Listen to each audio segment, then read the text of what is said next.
নমস্কার, সুরজিৎ মান্না ক্রিয়েশনস চ্যানেলের পক্ষ থেকে তোমাদের সবাইকে সুস্বাগতম। আশা করি তোমরা সকলে ভালো এবং সুস্থ আছো। আমি তোমাদের জন্য এই ভিডিওটিতে তুলে ধরছি 2025 সালের মাধ্যমিক পরীক্ষার্থীদের জন্য এবিটিএ টেস্ট বা 2024-2025 ভূগোলের যে সমস্ত পেজ রয়েছে তার মধ্যে আমি এই ভিডিওটিতে তুলে ধরছি 917 নম্বর পেজের ভূগোলের প্রশ্নপত্রের সেটের এসএকিউ, এমসিকিউ এবং 2 নম্বরের প্রশ্নের সম্পূর্ণ সমাধান করছি। অলরেডি আমি তোমাদের 57 নম্বর সেট থেকে 894 নম্বর পেজ পর্যন্ত সমস্যার সমাধান করে দিচ্ছি পেজগুলোর বা প্রশ্নপত্র সেটগুলোর।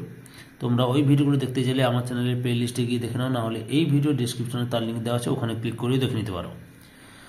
যদি চ্যানেলে নতুন হও চ্যানেলটিকে সাবস্ক্রাইব করে চ্যানেলের পাশে থাকো, সঙ্গে ডান দিকের বেল আইকন অল অপশনে গিয়ে প্রেস করো যাতে পরবর্তী ভিডিও নোটিফিকেশন পাও। আর ভিডিওটি তোমাদের বন্ধু বান্ধবীদের মধ্যে প্রচুর পরিমাণে শেয়ার করো। আলোচনা শুরু করছি।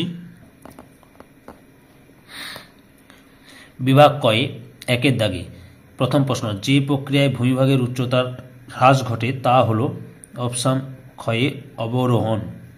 1.2 মহাদেশীয় হিমবাহের মধ্যে বরফযুক্ত পর্বতশৃঙ্গকে বলে অপশান গয়ে নুনাটাক্স।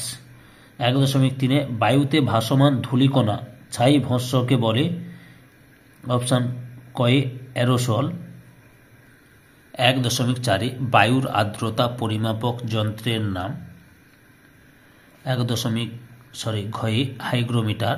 1.5 বায়ুমণ্ডলের যে স্তর দিয়ে জেট বিমান যাতায়াত করে তা হল অপশান ক্ষয় স্ট্র্যাটোস্ফিয়ার। 1.6 সর্বাধিক শক্তিশালী জোয়ার সংঘটিত হয় অপশান ঘয়ে অমাবস্যাতে। 1.7 জীব বিশ্লেষ্য বর্জ্যগুলিকে ব্যাকটেরিয়া দ্বারা বিশ্লেষণ করার পদ্ধতিকে বলে অপশান ঘয়ে কম্পোস্টিং। 1.8 ভারত ও পাকিস্তানের সীমানা নির্দেশ করে অপশান ঘয়ে র্যাডক্লিফ লাইন। 1.9 ভারতের বৃহত্তম বহুমুখী নদী পরিকল্পনাটি হল অপশান কয়ে ভাকরা নাঙ্গাল প্রকল্প। 1.10 দাগের প্রশ্ন, উত্তর পশ্চিম ভারতে গ্রীষ্মকালের ধুলো ঝড়কে বলে অপশান ক্ষয়ে আঁধি। 1.11 ভারতের কফি উৎপাদনে প্রথম রাজ্যটি হল অপশান ক্ষয়ে কর্ণাটক। 1.12 ভারতের বৃহত্তম মোটরগাড়ি নির্মাণ কেন্দ্রটি হল অপশান ঘয়ে গুরগাঁও। 1.13 একটি বিশুদ্ধ কাঁচামালের উদাহরণ হল অপশান গয়ে তুলো। 1.14 ভারতের জরিপ বিভাগের সদর দপ্তর অবস্থিত অপশান ঘয়ে দেরাদুনে। এরপরে বিভাগ ক্ষয়ে অর্থাৎ শুদ্ধ অশুদ্ধগুলি লক্ষ্য করো। 2.1.1 ঝুলন্ত উপত্যকায় জলপ্রপাত দেখা যায়, শুদ্ধ। 2.1.2 মরু অঞ্চলে শুষ্ক নদীখাতকে বাজাদ বলে, অশুদ্ধ, ওয়াদি বলে। 2.1.3 চিনুক বায়ুকে তুষারভক্ষক বলে, শুদ্ধ। 2.1.4 দক্ষিণ ভারতের সর্বোচ্চ শৃঙ্গ হল দোদাবেতা, অশুদ্ধ। দক্ষিণ ভারতের সর্বোচ্চ শৃঙ্গ হল আনাইমুদি, আন্নামালাই পর্বতের আনাইমুদি। 2.1.5 বর্জ্য পদার্থের পচনের ফলে সৃষ্ট গ্যাসগুলিকে কম্পোস্টিং বলে, এটাও অশুদ্ধ। সঠিক উত্তরটি হল ল্যান্ডফিল বলে, ল্যান্ডফিল। 2.1.6 ভারতের দীর্ঘতম জাতীয় সড়ক হল NH7, এটাও অশুদ্ধ। সঠিক উত্তরটি হল NH44, NH44। 2.1.7 উপগ্রহ চিত্র ব্যবহার করার জন্য কম্পিউটার ব্যবহার আবশ্যক, এটা শুদ্ধ। এরপরে উপযুক্ত শব্দবিশেষ শূন্যস্থান পূরণ করতে বলছে, লক্ষ্য করো। 2.2.1 ভারতের বৃহত্তম হিমবাহের নাম ড্যাশ। উত্তরটি হল সিয়াচেন।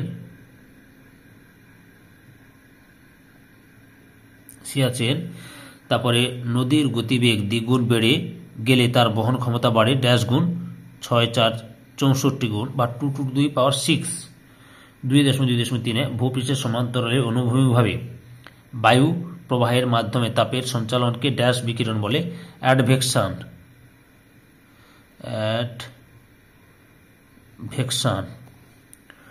2.3.4 হিমশৈলের ড্যাশ ভাগ সমুদ্রে জলের উপর থাকে, 1/9 ভাগ। 2.3.5 ধানের খোসা পচে ড্যাশ গ্যাস নির্গত হয়, মিথেন। 2.3.6 ড্যাশ হলো উত্তর পূর্ব ভারতের এক প্রকার স্থানান্তর আদিম কৃষি, কি লিখবে? ঝুম। ঝুম। 2.2.7 পশ্চিমবঙ্গের প্রধান তথ্য প্রযুক্তি শিল্পাঞ্চল ড্যাশ স্থানে গড়ে উঠেছে? কলকাতার সল্টলেক সেক্টর 5, সল্টলেকের সেক্টর 5, সেক্টর 5। তাহলে কি লিখবে? কলকাতার সল্টলেকের সেক্টর 5, সেক্টর 5। তারপরে এক কথায় উত্তর দাও। 2.3.1 ক্রান্তীয় অঞ্চলে মহাদেশের কোন দিকে অধিকাংশ মরুভূমি রয়েছে? পশ্চিম দিকে। পশ্চিম দিকে। ট্রপোস্ফিয়ারের প্রতি 1000 মিটার উচ্চতা বৃদ্ধিতে কত ডিগ্রি সেলসিয়াস উষ্ণতা হ্রাস পায়? 6.4 ডিগ্রি সেলসিয়াস করে উষ্ণতা হ্রাস পায়।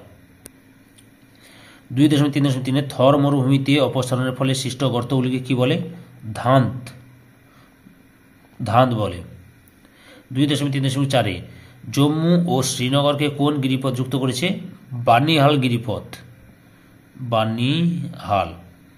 2.3.5 কোন বায়ুর প্রভাবে করমণ্ডল উপকূলে বছরে 2 বার বৃষ্টিপাত হয়? মৌসুমী বায়ুর প্রভাবে। মৌসুমী। 2.3.6 আন্তর্জাতিক ধান গবেষণাগার কোথায় অবস্থিত? ফিলিপাইন্সের ম্যানিলায়। কি লিখবে? ম্যানিলা। ফিলিপাইন্সের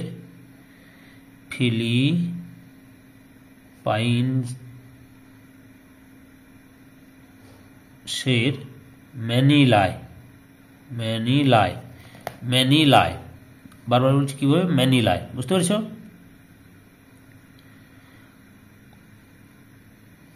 2.3.7 ভারতে কত জনসংখ্যা হলে সেই শহরকে মহানগর বলে? 10 লক্ষ। কত হবে? 10 লক্ষ। 10 লক্ষ। তারপরে সরি বানানটা ভুল হয়ে গেছে, কয়েকদিন খ হবে।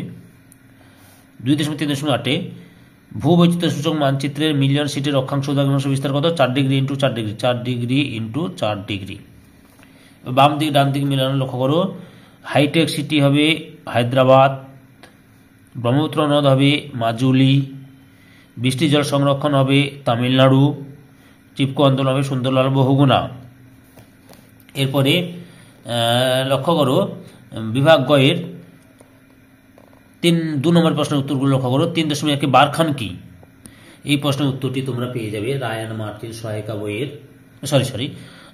প্রান্তিকের সহায়িকা বইয়ের বা দেবাশিস মৌলিক এর সহায়িকা বইয়ের 60 নম্বর পেজে 26 নম্বর প্রশ্নের উত্তরটি লক্ষ্য করো। এই যে সংজ্ঞা বৈশিষ্ট্য এখান থেকে শুরু করবে, বারখান গঠিত হয় এত পর্যন্ত লিখবে। পরের প্রশ্ন, বৈপরীত্য উত্তাপ বলতে কি বোঝো? এই প্রশ্নের উত্তরটি তোমরা পেয়ে যাবে প্রান্তিকের সহায়িকা বইয়ের অর্থাৎ দেবাশিস মৌলিকের সহায়িকা বইয়ের 94 নম্বর পেজে 17 নম্বর প্রশ্নের উত্তরটি লক্ষ্য করো। এই যে এখান থেকে শুরু করবে, জনবসতি গড়ে ওঠে এত পর্যন্ত লিখবে। পরের প্রশ্ন, ঘূর্ণবাতের চক্ষু কি? এই প্রশ্নের উত্তরটিও তোমরা দেবাশিস মৌলিকের সহায়িকা বইয়ের 112 নম্বর পেজের 35 নম্বর প্রশ্নের উত্তরটি লক্ষ্য করো। যে সংখ্যা এখান থেকে শুরু করবে 80 কিমি ঘূর্ণবাতের চক্ষু অঞ্চলে সাময়িক বৃষ্টি ও ঝড় বন্ধ থাকে এত পর্যন্ত লিখবে। পরে অথবাতে রয়েছে মগ্নচড়া বলতে কি বোঝো? এই প্রশ্নের উত্তরটি তোমরা পেয়ে যাবে রায়ান মার্টিন সহায়িকা বইয়ে 212 নম্বর পেজের 3 নম্বর প্রশ্নের উত্তরটি লক্ষ্য করো। যে সংজ্ঞা এখান থেকে শুরু করবে, গুরুত্ব লিখবে, উদাহরণও দিবে, জর্জেস ব্যাংক, রকফেল ব্যাংক প্রভৃতি এত পর্যন্ত লিখবে।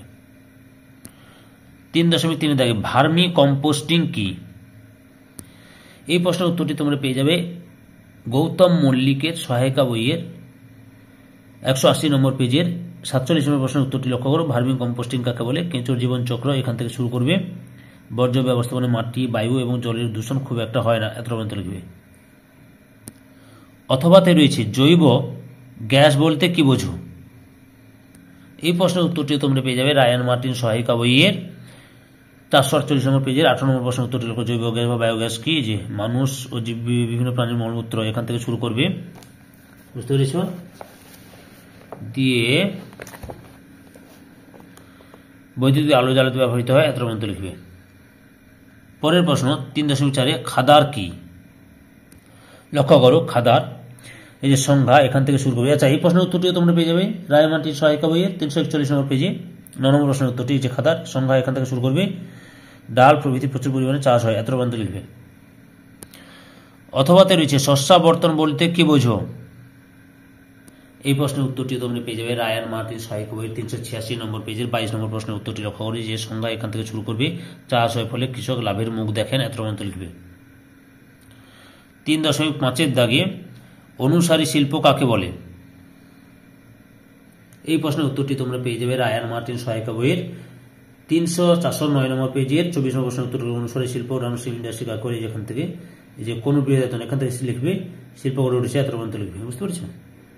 অথবাতে রয়েছে সোনালী চতুর্ভুজ বলতে কি বোঝো? এই প্রশ্নের উত্তরটি রয়েছে তোমাদের রায়ান মার্টিন সহায়িকা বইয়ের 444 নম্বর পেজের 1 নম্বর প্রশ্নের উত্তরটি লক্ষ্য করো। ভারতের উত্তরে দিল্লি, এখান থেকে শুরু করবে। দৈর্ঘ্য, প্রকল্প, গুরুত্ব রেখো। বুঝতে পেরেছ? গুরুত্ব যে কোনো দুটি লেখো, তো এতগুলো লিখতে হবে না। সেই শিল্পের প্রসার ও কর্মসংস্থান বৃদ্ধি করেছে, এত পর্যন্ত লিখো। বুঝতে পেরেছ? 3.6 সেন্সর কি? সেন্সর কি লেখো, লক্ষ্য করো। এই প্রশ্নের উত্তরটি তোমরা পেয়ে যাবে রায়ান মার্টিন সহায়িকা বইয়ের 465 নম্বর পেজের 2 নম্বর প্রশ্নের উত্তরটি লক্ষ্য করো। এই যে সংজ্ঞাটা পুরোটা লিখবে, দিয়ে তোমরা লিখবে যে সেন্সর দুভাগে ভাগ করা যায়, অ্যাক্টিভ সেন্সর বা প্যাসিভ সেন্সর, যাকে বাংলা বলে সক্রিয় সেন্সর এবং নিষ্ক্রিয় সেন্সর। উদাহরণ লিখবে radiometer, radar, active radiometer, TV camera, photographic camera ইত্যাদি। এই ভিডিওর লাস্ট প্রশ্ন, অথবা গ্রিড বলতে কি বোঝো? উত্তরটি লক্ষ্য করো। এই যে পৃথিবীতে কল্পিত অক্ষরেখা ও দ্রাঘিমা রেখাগুলিকে সমতল ক্ষেত্রে বিশেষে পদ্ধতিতে অঙ্কন করলে যে জালিকাকার ছকের সৃষ্টি হয় তাকে গ্র্যাটিকিউলস বলে। এই গ্র্যাটিকিউলস এর প্রত্যেক ছককে গ্রিড বলে।